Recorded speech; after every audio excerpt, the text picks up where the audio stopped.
मैं अभी गंगा स्नान करके आया हूँ और जैसे ही गंगा स्नान करके आया तो मुझे संदेश मिला है कि संगम तट पे थोड़ी सी भगदड़ हुई है।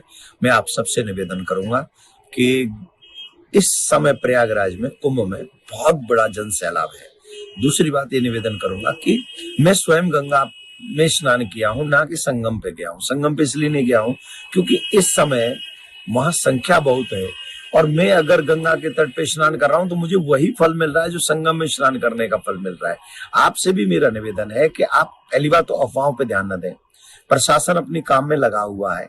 दूसरी बात आपसे एक रिक्वेस्ट है, बच्चे और बुजुर्ग आपके साथ में है तो आप गंगा के तट पे हैं, जमुना के तट पे हैं, आप जहां हैं अगर आप वहां ही स्नान कर लेंगे तो आपको वही फल मिलेगा जो फल संगम में स्नान करने का मिलता है। सच बताएं, अगर मन में भाव है और आप गंगा में स्नान कर रहे हैं तो त्रिवेणी में फल मिलेगा, त्रिवेणी स्नान का।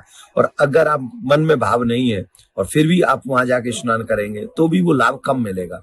तो आपसे रिक्वेस्ट कर रहा हूं, इस समय बच्चे बुजुर्गों को लेके बिल्कुल भी न जाएं। शिविर में आप जहां हैं थोड़ी देर प्रतीक्षा करें, अभी आप रुकें और थोड़ा सा प्रतीक्षा करें क्योंकि रोड पे भी पब्लिक बहुत पब्लिक है। संगम तट पे तो है ही, रोड पे भी पूरे कुंभ में इतनी संख्या है, हमको लग रहा है पूरा विश्व यहाँ पर उतर आया है।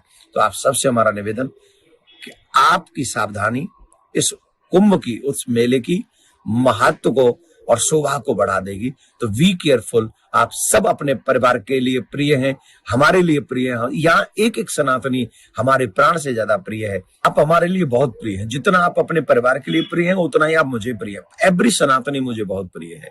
आपसे एक रिक्वेस्ट है, आप अपने घर का सबसे छोटा बालक समझ के मुझे मान लीजिए। अगर आपके मन में आज प्रयाग आने का मन है या कल आने का मन है तो प्लीज आप 5 तारीख के बाद का बना लीजिए। 5 तारीख के बाद का बना लीजिए, तब पब्लिक बहुत कम हो जाएगी और आपको आने में इजी रहेगा। सावधानी हम सबकी हमारे कुंभ के लिए